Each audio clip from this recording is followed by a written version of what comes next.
World. Why pick a guy 2 weight classes lighter than you? Here we go again. So here we go again with this. Now, when Oscar De La Hoya and Floyd Mayweather meet up and fight, I beat him, but we both in our third, they say he's over the hill.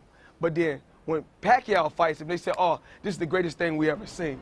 So then when I fight Hatton, they say I'm too big for Hatton, but then Marquez and Pacquiao can fight, it's no problem. But now, but I'm too big for Marquez.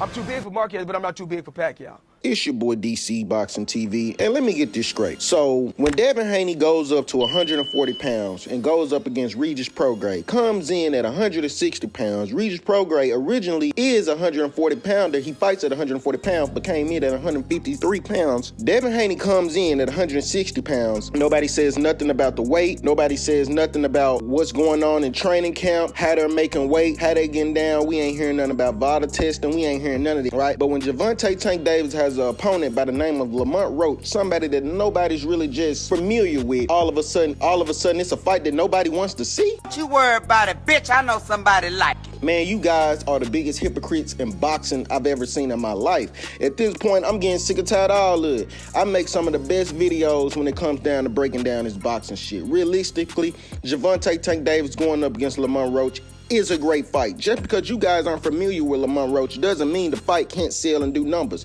And for what we know, those other guys didn't even want to take the fight. Lomachenko turned down the fight because simply he didn't want none of this. Okay, so let me get this straight. Devin Haney fights Lomachenko, barely comes out of that fight alive, and all of a sudden it's, oh, well, Loma is one of the greats. He showed why he's superior. Everybody's telling him he won the fight, even after the fight, telling Devin Haney he stood no chance. Okay, but when it's time for Tank to step up and fight Lomachenko within like a year after that fight has passed, all of a sudden Lomachenko is over the hill. He's not good no more. Which one is it? Okay, which one is it? Which one is it? Because it can't be both. It can't be both. Tank Davis goes up to 140 pounds. So what? Those guys might still come in overweight on Tank Davis. Just because Tank Davis is familiar and comfortable fighting at 135 pounds, it's making everybody feel like, oh, Tank isn't a great. Tank is scared of some of the 140 pounders, 147 pounders.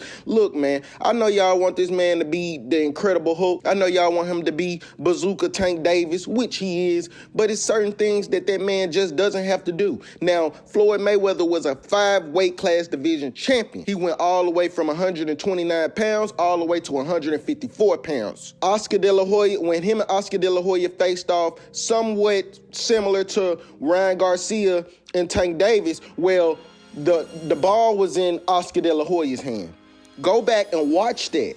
Go back and pay attention to what was going on with that situation. You guys got to get in tune with boxing. See, this was a good example that I wanted to give out to you guys because, see, everybody comes out with their ideas of what's going on in boxing, and everybody's so caught up in, oh, Tank is not going to fight on December 14th. At this point, I don't even care about that. At this point, I'm here to break down the truth. Truth of the matter is, none of them guys want to get in the ring with Tank. None of them guys can mess with Tank. Now, I'm not saying Tank can't be beat. Just the aura he presents in the ring, coming to the ring alone, already has some of them guys beat. It's an underdog story. None of them dogs underdogs. Y'all praising them guys. Tank Davis is coming in. He had somebody like the name of Floyd Mayweather bagging him in his earlier career. You know, he's always going to have that limelight on him. You know, whether he's held to a higher standard or not, he's always going to have that limelight on him because of Floyd Mayweather. Now, Floyd coming up back in the day, Floyd fought all the best. He fought all the guys that y'all said that Floyd couldn't beat, whether he waited or whether he went on ahead and got straight to the point. For instance, when Floyd Mayweather went up against Jab Judy, okay? When Floyd went up against Jab, you know, a lot of people gave Floyd slack about that fight because they were like, well, why are you fighting a man that already has 2 losses? Well, Gervonta Tank Davis going up against Lamont Roach and he has 1 loss. Okay, they said, well, why are you making a guy come up? They told Floyd this. They literally said, Floyd, why are you making a guy come up 2 weight classes and you're at this weight class? And that's how it comes down, man. Which one is it? Okay, you say he's too small. Okay, he's too small, right? Lamont Roach, Ryan Garcia, all these guys are too small to fight Tank. But when Tank is actually fighting his weight class, Tank is too big to fight those guys. Which one is it? Because it can't be both.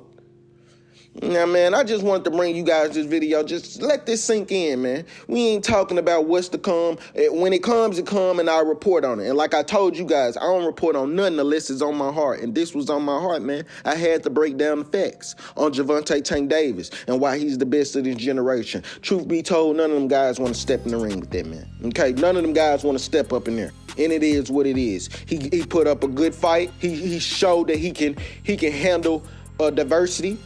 He can get in the ring, start early. He can get in the ring and start late. It doesn't really matter.